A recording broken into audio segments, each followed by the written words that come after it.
Olá, meus companheiros de leitura, tudo bem com vocês? Chegou mais uma quarta-feira, dia do nosso querido Ramsés, da nossa querida coleção Ramsés, do autor e egiptólogo Christian Jacques. Dá até uma coisa, né, gente? O último livro dessa série, dessa coleção, mas o Christian Jacques é um autor contumaz, né? Um escritor intenso. Ele tem muita obra, muita publicação e eu tô decidida a ler tudo que eu puder nas nossas quartas-feiras. Então, hoje vamos continuar com a leitura do Ramsés. Estamos, deixa eu ver aqui, já no finalzinho do mês de julho. Nossa, a gente tá voando esse ano, hein? Bom, vamos começar? Capítulo 21. Uritexup esvaziou uma terceira taça de vinho forte dos oásis. Com consistência de licor, saturado de aromas e de resina, aquele líquido era utilizado pelos embalsamadores para a conservação das vísceras, assim como pelos médicos, pelas suas propriedades antissépticas. Você bebe demais, observou Raya. Tem que se saber aproveitar os prazeres do Egito. Este vinho é uma maravilha. Ninguém seguiu você? Pode ficar tranquilo. O comerciante sírio esperara pela madrugada para se introduzir na vila da dama Tanit. Não detectara qualquer presença suspeita. Qual a razão dessa visita inesperada? Notícias importantes, meu senhor, muito importantes. Finalmente! A guerra! Não, senhor, não. Não haverá mais conflito entre o Egito e o Hatti. Uritexup atirou a taça longe e agarrou o sírio pela túnica. O que está dizendo? A minha cilada era perfeita. Izete, a bela, morreu e Ramsés prepara-se para desposar a filha do imperador Hattusil. Uritexup largou o aliado.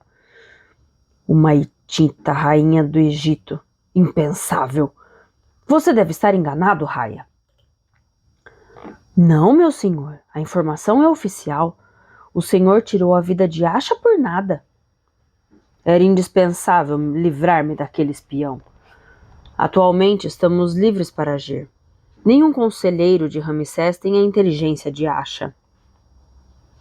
Perdemos, senhor. É a paz. Uma paz que ninguém conseguirá destruir. Imbecil! Conhece a mulher que vai se tornar a grande esposa real do faraó? Uma Hitita, Raya. Uma verdadeira Hitita. Orgulhosa, astuta, indomável. É a filha do seu inimigo Hattusil. Antes de mais nada, ela é uma Hitita e nunca se submeterá a um egípcio, mesmo que seja o faraó. Eis a nossa oportunidade. Raya suspirou.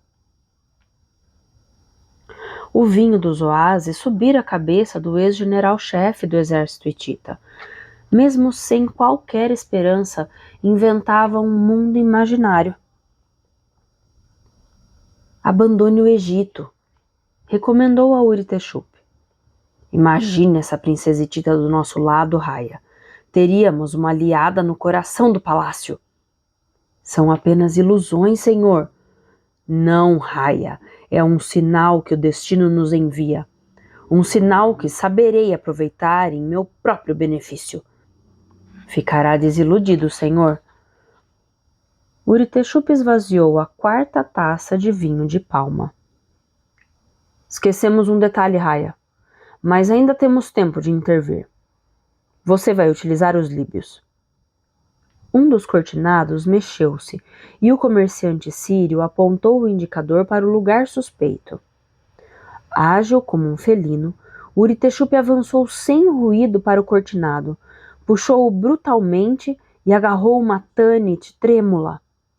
Estava nos escutando? Não, estava vindo à sua procura. Não temos segredos para você, minha querida. já que não pode nos trair. Você tem a minha palavra? Vá deitar-se. Daqui a pouco irei ao seu encontro. O olhar apaixonado de Tanit prometia ao Hitita uma noite fantástica. Com algumas frases secas, Uritexupi passou as suas ordens à raia. O armeiro principal de Pi-Ramsés continuava fabricando espadas, lanças e escudos em ritmo acelerado.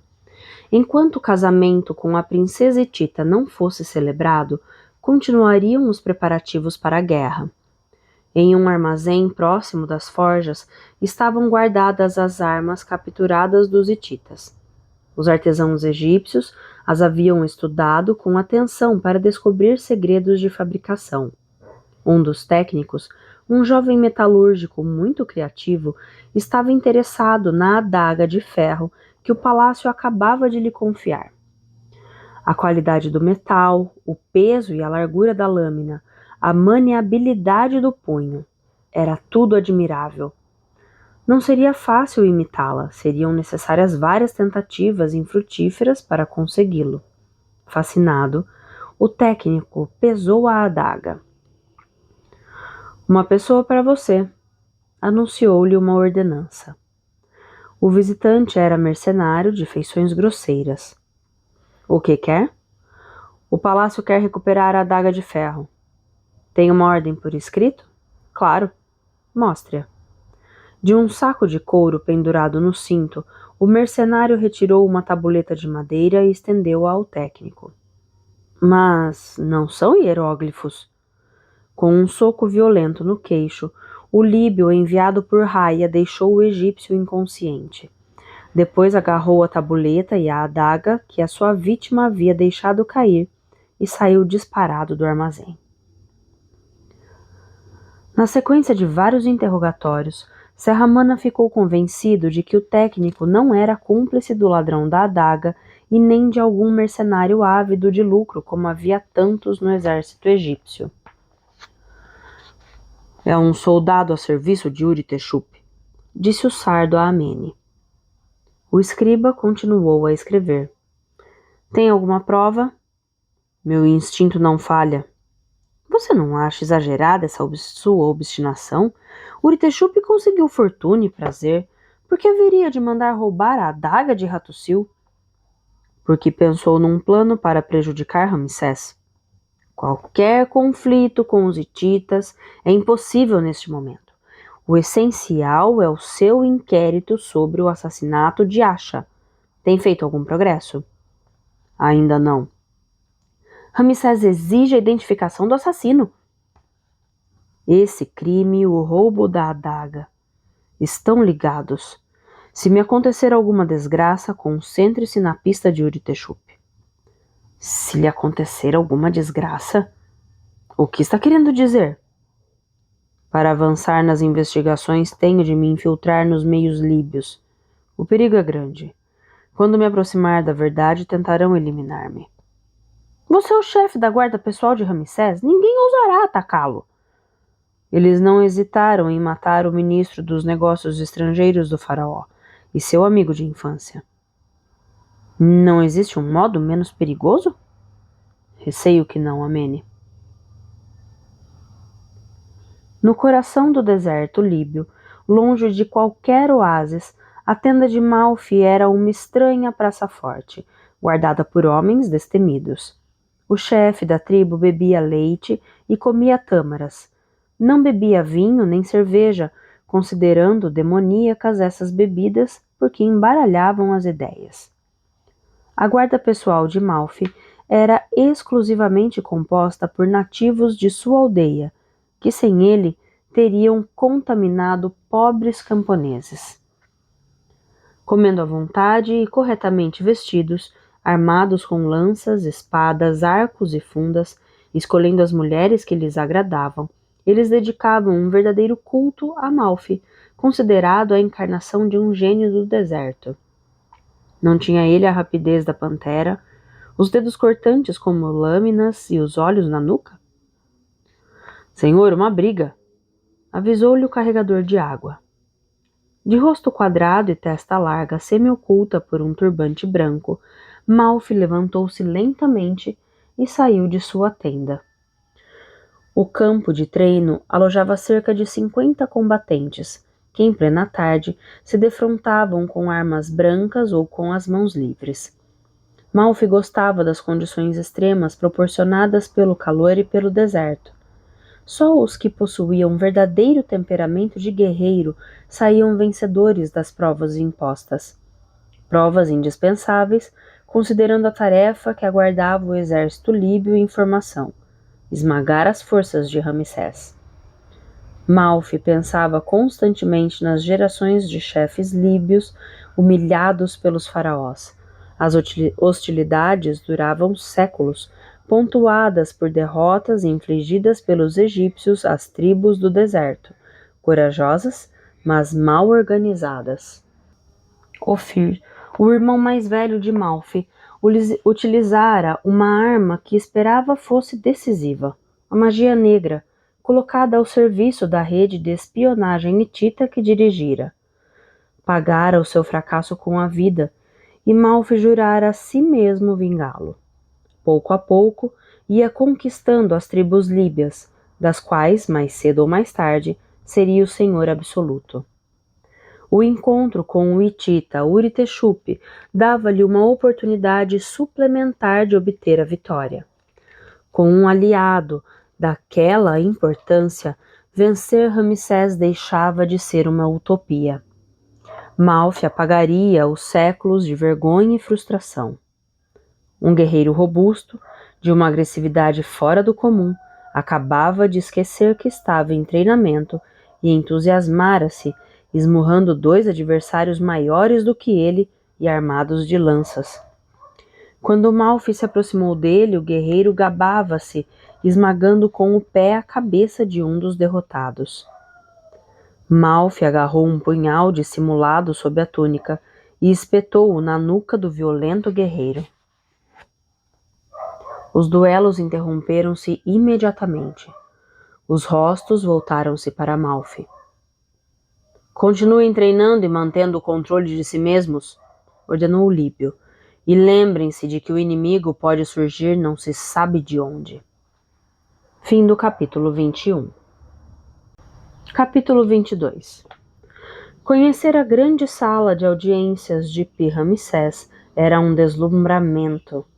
Mesmo os cortesãos que estavam habituados a subirem a monumental escadaria adornada com figuras de inimigos postos fora de combate e submetidos pelo faraó, a lei de Maat, viviam aquele percurso com profunda emoção.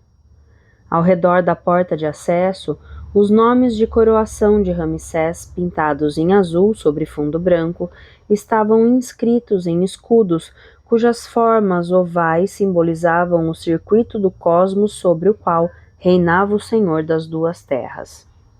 As audiências plenárias não eram frequentes, e para elas toda a corte era convidada. Só os acontecimentos excepcionais, pondo em jogo o futuro do Egito, levavam Ramsés a dirigir-se a todos os componentes da administração superior. A angústia e a ansiedade dominavam. Mesmo acreditando nos rumores, o imperador hitita não havia se acalmado. Ramsés não havia insultado quando, no início, recusara casar-se com a sua filha? A aceitação tardia do faraó não lhe lavara a afronta. O chão da grande sala era composto por mosaicos de terracota, envernizados e coloridos. Entre os motivos decorativos viam-se lagos, jardins floridos, patos nadando numa lagoa verde azulada e peixes esgueirando-se por entre lotos brancos. Ritualistas, escribas, ministros, governadores de província, responsáveis pelas oferendas, guardiães dos segredos e grandes damas admiraram a mágica pintura de verde pálidos, vermelhos profundos, azuis claros, amarelos ouro e branco que se exibia nas paredes onde esvoaçavam polpas, colibris, andorinhas, melharucos, rouxinóis e maçaricos.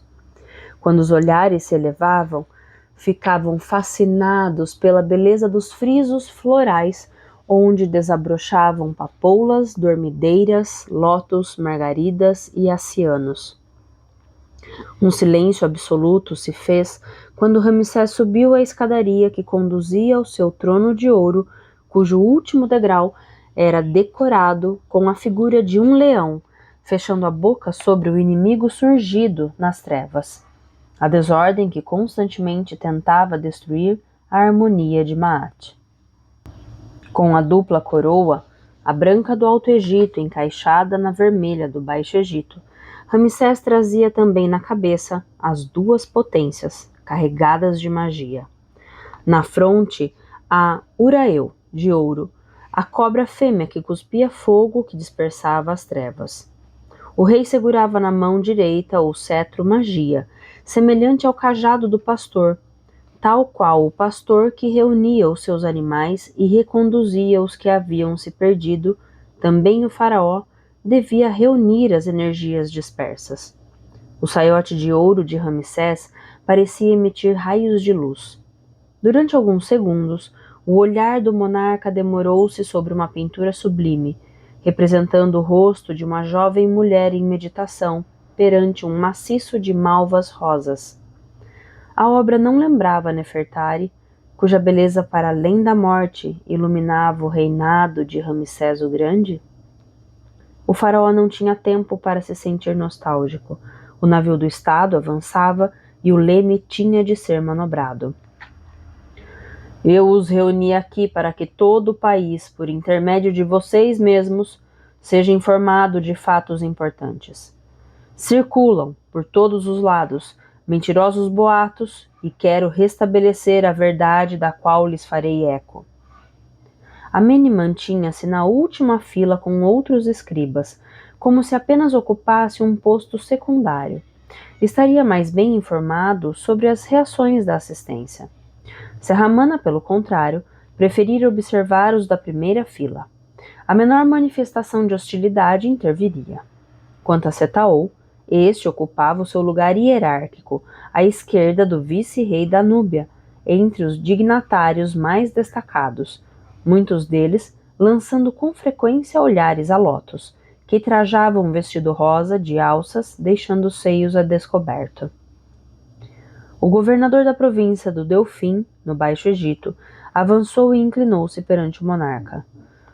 Posso usar a palavra, majestade? Estamos ouvindo.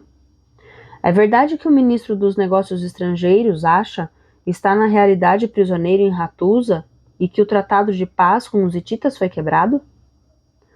O meu amigo Acha foi assassinado quando regressava a Pi-Ramsés. Repousa para sempre em terra do Egito. O inquérito está em curso e os culpados serão identificados e punidos. A paz com o Hati é, em grande parte, obra de Acha, e vamos continuar com ela. O tratado de não agressão com os hititas continua em vigor e assim permanecerá por muito tempo ainda. Majestade, poderemos saber quem será a próxima grande esposa real? A filha de Hattusil, imperador do Hatti. Vários murmúrios percorreram a assistência. Um general do exército pediu a palavra. Majestade, não será oferecer demais ao nosso velho inimigo de ontem? Enquanto Izete a Bela reinava, rejeitei a proposta de Hattusil.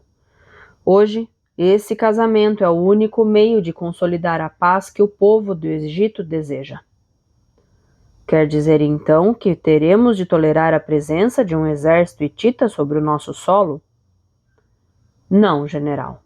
Apenas a de uma mulher.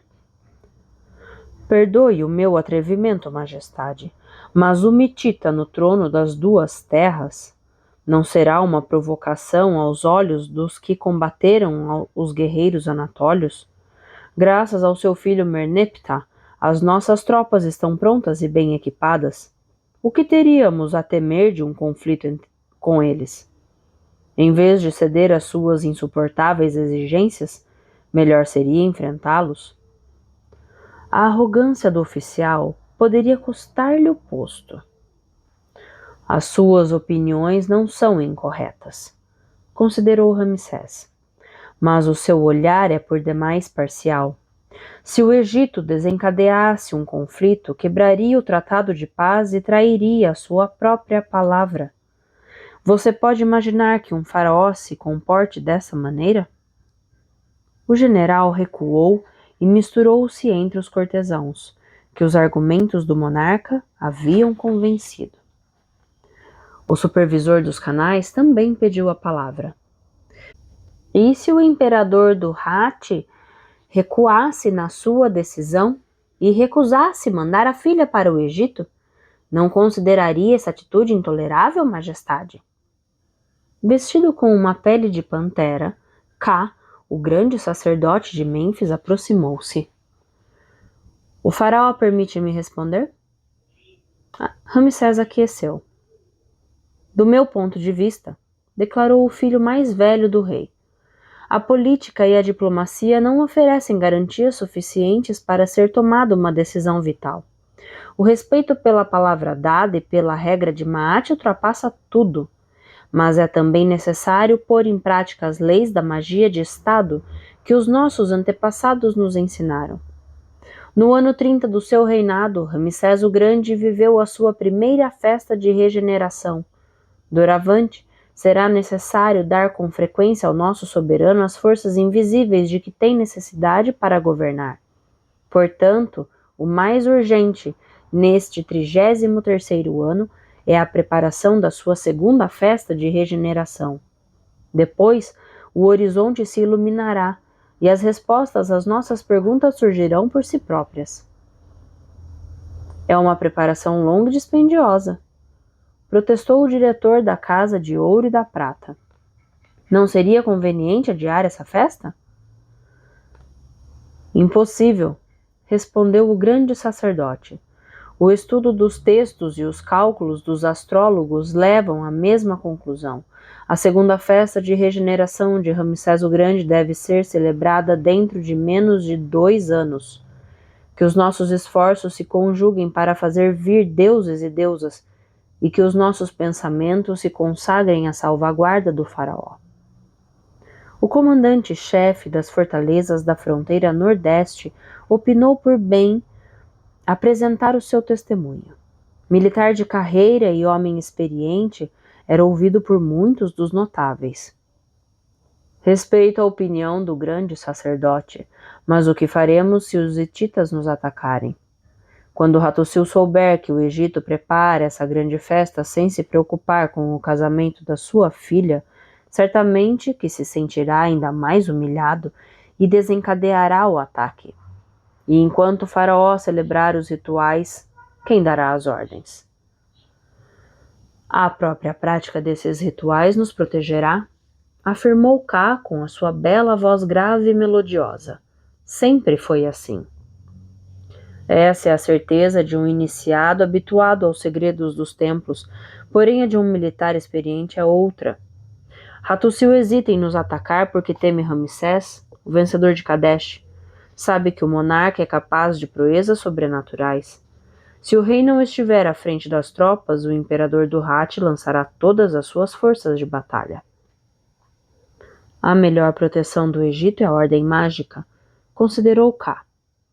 Os perturbadores, sejam os hititas ou outros, são apenas instrumentos das forças das trevas, e nenhum exército humano as deterá.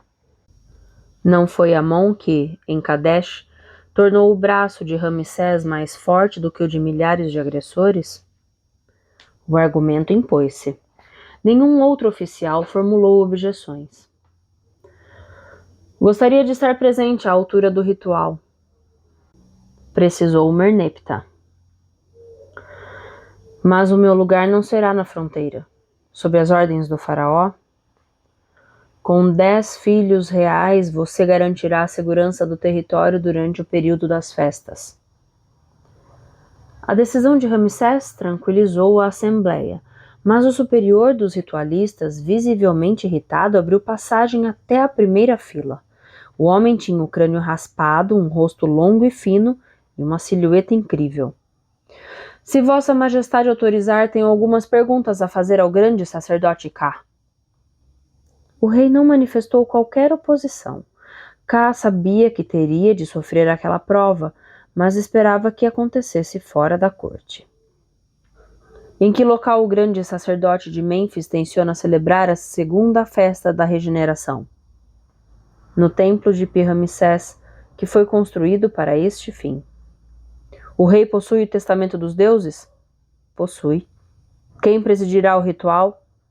A alma imortal de Sete. De onde vem a luz que oferecerá ao faraó a energia celeste? Essa luz nasce de si mesma, renascendo a cada instante no coração do faraó. O superior dos ritualistas desistiu de fazer mais perguntas, pois não conseguia apanhar Ká em qualquer falta. Com o rosto grave, o dignatário voltou-se para Ramsés. Apesar da competência do grande sacerdote, majestade, considero que é impossível celebrar essa festa da regeneração. Por quê?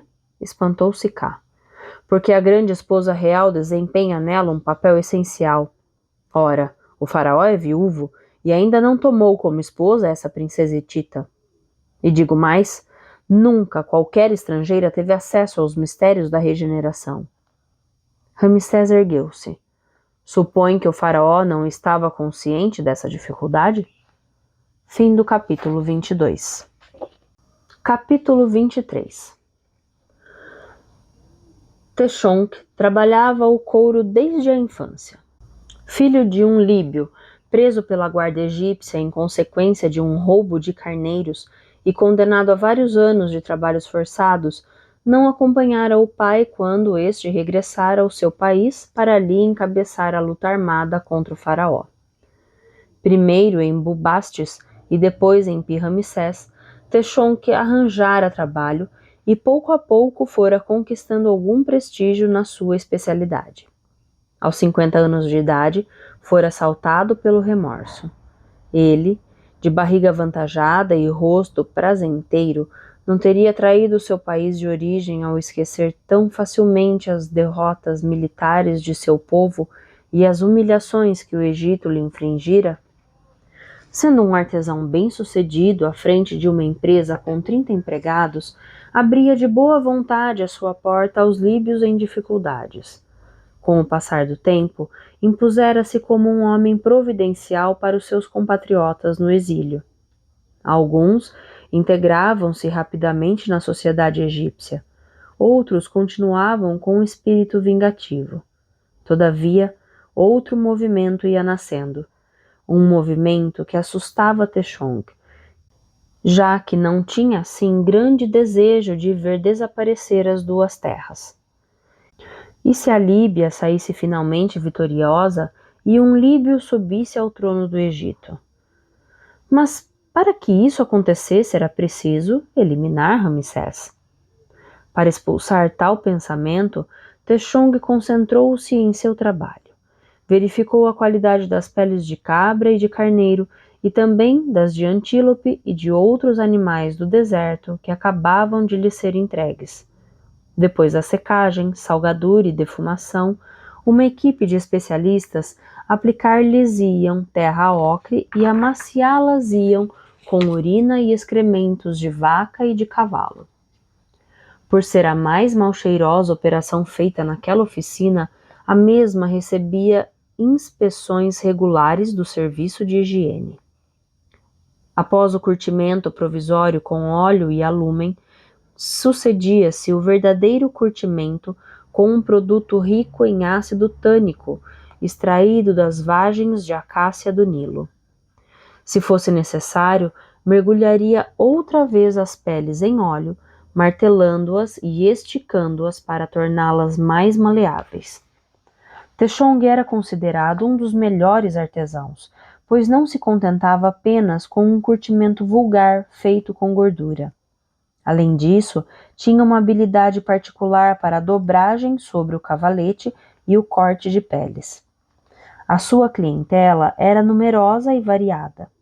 A oficina de Techonk fabricava sacos, colares, trelas para cães, cordas, sandálias, estojos e bainhas para adagas e espadas, capacetes, aljavas, escudos e até suportes de escrita.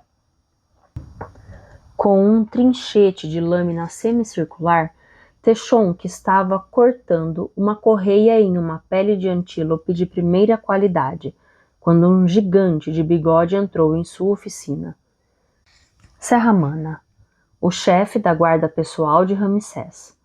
Com um susto, o trinchete resvalou sobre a pele, desviou-se de sua direção e cortou o dedo médio esquerdo do artesão, que não pôde evitar um grito de dor. O sangue espirrou, e Techonk mandou um assistente limpar a pele do animal, enquanto lavava o ferimento do seu dedo antes de cobri-lo com mel. Imóvel, o gigante sardo assistira à cena. Techonk curvou-se diante dele. Perdoe-me tê-lo feito esperar. Um acidente estúpido.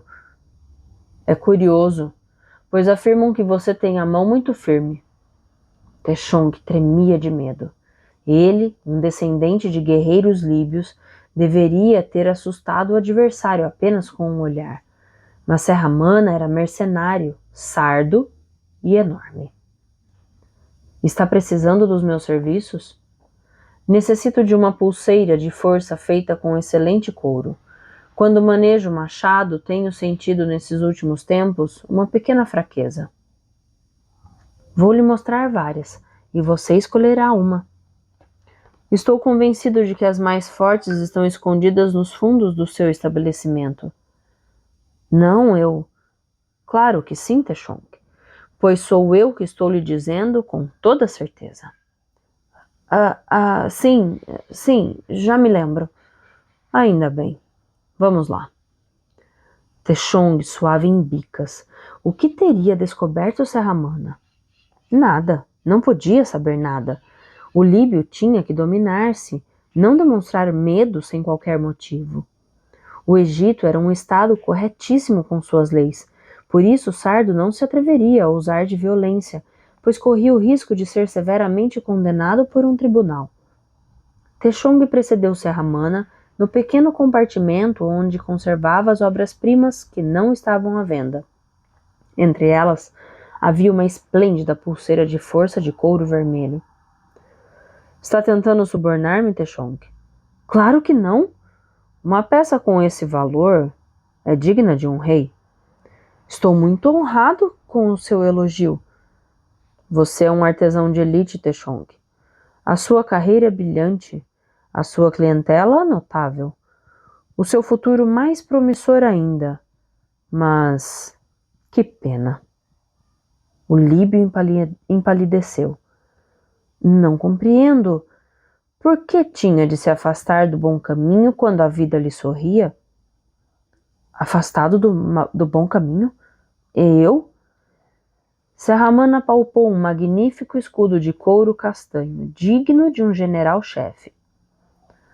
Estou desolado, Techonk, mas você está se arriscando a ter graves aborrecimentos. Mas por quê? Reconhece esse objeto? Serramana mostrou ao artesão um rolo de couro que servia de estojo para papiros. Saiu da sua oficina, não é verdade? Sim, mas... Sim ou não? Sim, eu admito que sim. A quem era destinado? Ao ritualista encarregado dos segredos do templo? O sardo sorriu. É um homem sincero e correto, Techonk. Sempre tive certeza disso. Não tenho nada a esconder, senhor. No entanto, você cometeu uma falta grave. Qual? Servir-se deste estojo para transmitir uma mensagem subversiva. O líbio empalideceu. A língua inchou-lhe na boca e as têmporas tornaram-se dolorosas. É um erro de manipulação, afirmou Serramana. O ritualista ficou muito admirado por encontrar em seu estojo um apelo aos líbios do Egito, instigando-os a se prepararem para uma revolta armada contra Ramsés. Não, isso é impossível. Este estojo saiu da sua oficina, Techonk, e foi você quem redigiu essa mensagem? Não, senhor, juro-lhe que não. Gosto muito do seu trabalho, Techonk, mas você fez mal em se meter numa conspiração maior do que você. Na sua idade, na sua situação, Isso constitui um erro imperdoável. Você não tem nada a ganhar, mas tem tudo a perder. Que loucura foi essa? Senhor, eu... Não pronuncie falsos juramentos, porque você seria condenado pelo tribunal do além. Escolheu o caminho errado, meu amigo, mas quero crer que foi enganado. Em certos momentos, todos nós cometemos uma falta sem percebermos, não é? É um mal-entendido, eu... Não perca tempo em mentir, Techong. Os meus homens o estão vigiando há muito tempo e sabem que você é o protetor dos líbios revoltados. Revoltados não, senhor. Apenas homens em dificuldades que um compatriota tenta ajudar. Não é natural? Não minimize o seu papel. Sem você não se poderia formar nenhuma rede secreta. Sou um comerciante honesto, eu... Sejamos honestos, meu amigo. Possuo contra você uma prova que o enviará à morte, ou pelo menos para degredo perpétuo. É só eu levar esse texto ao vizir para ele me dar ordem para prender você. Um processo exemplar, em perspectiva e um castigo na medida certa de seu crime. Mas eu sou inocente. Vamos, Techong, comigo não. Com uma prova dessas, os juízes não hesitarão. Você não tem nenhuma chance de se safar. Nenhuma, se eu não intervier. Um pesado silêncio instalou-se no compartimento onde o líbio conservava suas mais belas peças. De que intervenção está falando, senhor? Serraman apalpou o escudo de couro. Seja qual for a sua posição, qualquer homem tem os seus desejos insatisfeitos. Eu também. Sou bem pago, vivo numa agradável vila, posso ter tantas mulheres quantas quiser, mas gostaria de ser mais rico e de não ter preocupações com a velhice. É claro que podia me calar e esquecer que tenho esta prova, mas tudo tem um preço, Techong. Um preço? Muito alto? Não esqueça que também terei de fazer calar o encarregado dos serviços. Uma percentagem honesta sobre os seus lucros me agradaria. Se chegarmos a um acordo, você me deixará em paz? De qualquer maneira, tenho que fazer o meu trabalho, amigo. O que quer saber, senhor? O nome dos líbios que assassinaram Asha. Meu senhor, não sei. Tanto sei que está dizendo a verdade, como sei que vai descobrir sem demora o que estou lhe pedindo. Torne-se o meu investigador particular, Techong, e não terá razão de se queixar. E se eu não conseguir? É uma pena, amigo, mas estou certo de que evitará esse desastre. A título oficial, encomendo-lhe uma centena de escudos e de bainhas para as espadas dos meus homens. Quando for ao palácio, peça para falar comigo. Serraman saiu da oficina, deixando atrás de si um Techong desnorteado. Amene convencera o sardo a fazer-se passar por um homem corrupto, disposto a trair o seu rei para enriquecer. Se Techong mordesse a isca, teria menos medo de falar e colocaria a Serraman na pista certa. Fim do capítulo 23. Capítulo 24. Naquele 33º ano do reinado de Ramsés o Grande, o inverno tebano, por vezes varrido por ventos gelados, mostrava-se clemente. Um vasto céu azul sem nuvens, um Nilo tranquilo, em cujas margens os campos de cultura verdejavam depois de uma boa inundação, burros carregados de forragem e trotando de uma povoação para outra, vacas cheias de leite dirigindo-se às pastagens guiadas por vaqueiros e cães, meninas brincando com suas bonecas na porta das casas brancas, enquanto os rapazes corriam atrás de uma bola de pano. O Egito vivia de acordo com o seu ritmo eterno, como se nada, nunca o pudesse alterar. Ramsés saboreou imóvel aquele momento inserido no cotidiano. Como seus antepassados haviam tido razão em escolher a margem ocidental para ali construir os templos de milhões de anos e também escavar as moradas da vida, onde, todas as manhãs, os corpos de luz dos reis e das rainhas eram regenerados pelo sol nascente. Naquele local, era abolida a fronteira entre o aquém e o além. Ali, a criatura humana era absorvida pelo mistério. Depois de celebrar o ritual da madrugada no templo do Ka de Sete, em Gurná, Ramsés recolheu-se na capela onde a alma do pai se expressava por intermédio de cada hieróglifo gravado nas paredes. No coração do silêncio, captou a voz do faraó, transformado em estrela. Quando avançou pelo grande pátio, inundado por uma suave luz, cantoras e ritualistas saíam, em procissão, da sala de colunas. Logo que Meritamon viu o pai, destacou-se do grupo.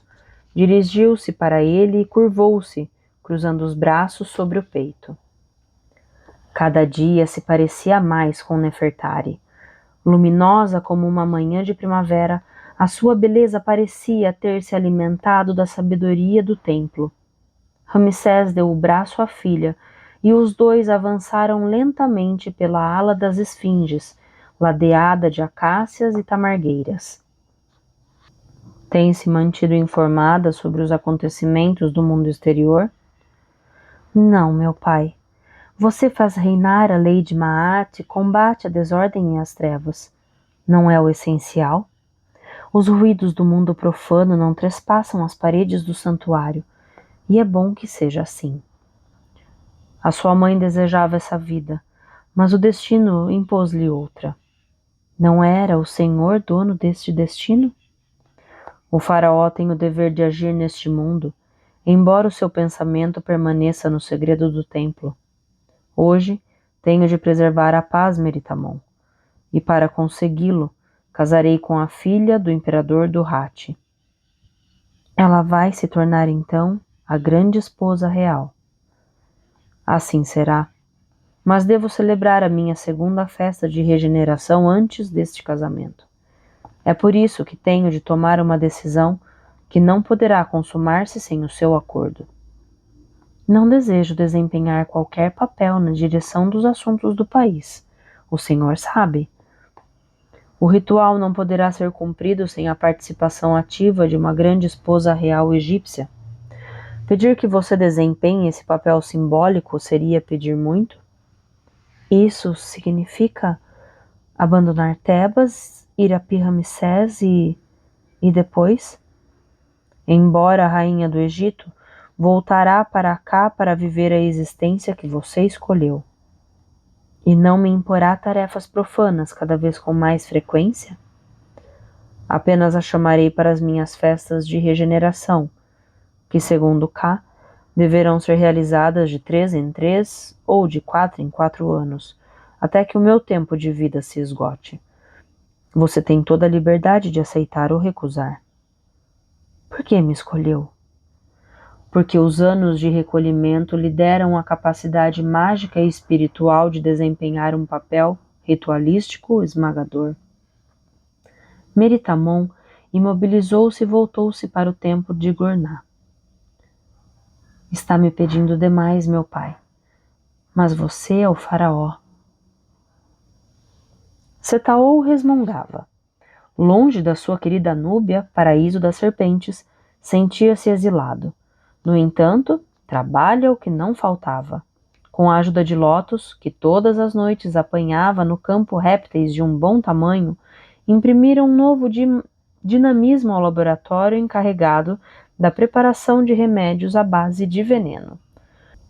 E, por conselho de Amene, aproveitava aquela estada em Pi-Ramsés para aperfeiçoar os seus conhecimentos de gestor. Com o avançar da idade, Setaú admitia que o entusiasmo não bastava para convencer os altos funcionários a lhe concederem o crédito e o material dos quais tinha necessidade na sua província núbia. Mesmo sem se tornar um cortesão, aprendia a apresentar melhor as suas requisições, conseguindo resultados positivos. Ao sair do gabinete do encarregado da marinha mercante, que concordara com a construção de 3 barcos cargueiros especialmente destinados à Núbia, Setaou encontrou Ka, cujo rosto parecia menos calmo do que habitualmente. Aborrecimentos? A organização desta festa exige uma atenção permanente e acabo de ter uma surpresa desagradável. Um controlador dos armazéns divinos no Delta, com quem contava para fornecer uma grande quantidade de sandálias, peças de linho e taças de alabastro, não está me oferecendo quase nada. Isso vem complicar e muito a minha tarefa. Deu alguma explicação? Está viajando, foi o que a esposa me respondeu. Um comportamento bastante responsável. Sei que não passo de um administrador principiante, mas essa atitude não me agrada. Vamos falar com a Manny. Saboreando uma coxa de pato assado que ia umedecendo em molho de vinho tinto, a Manny lia rapidamente os relatórios redigidos pelo controlador dos armazéns divinos do Delta, cuja sede administrativa ficava ao norte de Mênfis. A conclusão do secretário particular de Ramsés não teve qualquer ambiguidade. Há qualquer coisa estranha nisso. Caron se enganou ao dirigir-se a esse funcionário, e ele não deveria apresentar qualquer dificuldade em fornecer-lhe o material necessário para a festa de regeneração. Não estou gostando disso. Não estou gostando mesmo. Não haverá algum erro nas pastas da administração? Sugeriu K. É possível, mas nas minhas, não. A festa arrisca-se a ficar parcialmente comprometida, confessou o grande sacerdote. Para acolher os deuses e deusas precisamos das mais belas peças de linho, das melhores sandálias, Vou mandar instaurar um inquérito técnico profundo, anunciou a Manny. É mesmo uma ideia de escriba. Insurgiu-se Setaou.